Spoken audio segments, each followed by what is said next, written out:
It started with a rumor, a small town in rural Japan, Ebishugaoka, a place that no one visits anymore. Local says the fog there isn't weather, it's punishment. And if you walk through it at night, you will hear her voice, a girl's voice, calling for help, sometimes crying, sometimes laughing. Her name was Hinako Shimizu, and what happened to her became one of the most terrifying legends in modern Japanese folklore.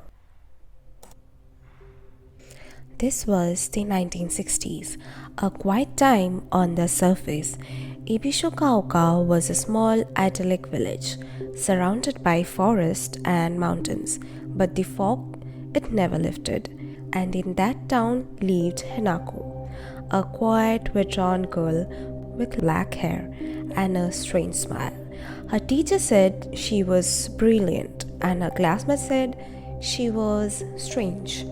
And her diary, it said that she dreamt of a town covered with red flowers, where people disappeared into the ground and kept breathing. One morning, Hinako's best friend Emmy never came to school.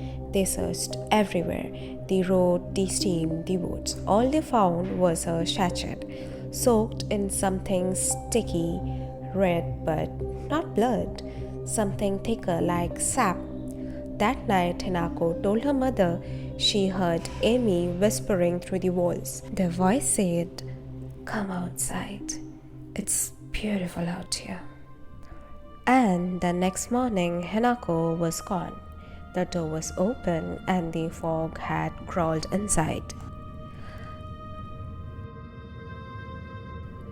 A week later, Ibishugaoka began to bloom.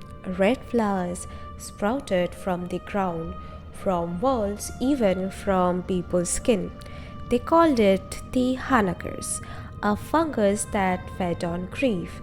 The old priest said it was the work of Yamibana, a spirit that feeds on shame and sorrow. Once you see its petals, you belong to it. The one who mocked Hinako the most began suffering and dying. Their eyes turned red, their mouths bloomed with flowers as if nature itself wanted to remember what the living tried to forget. By summer, Ibishugaoka was gone, officially a landslide, but the rescue team said the streets looped endlessly. Houses bent inwards, and on the walls, words carved in both Japanese and English. "Welcome to Silent Hill." It was as if the fog itself had crossed the ocean from America to Japan, dragging its curse with it, and at its center, the ghost of a girl still waiting to be seen.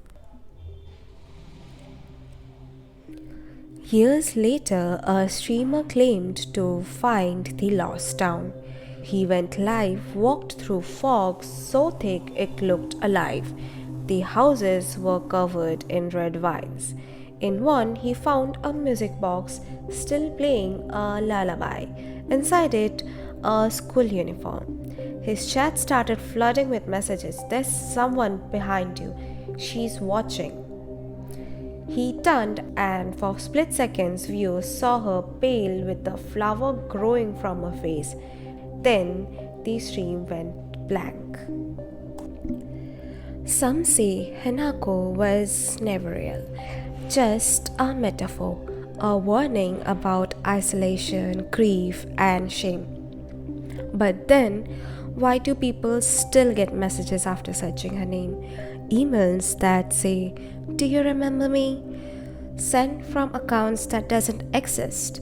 And why do red flowers start growing near the windows afterwards? The fog never stays in one place for long. It moves, it finds new homes. Maybe that's the true horror of Silent Hill F. Not the monster, not the curse, but the idea that once you have heard her story, you have already entered the fog. So, You just heard the story of the girl who vanished into the fog. Sleep well if you can.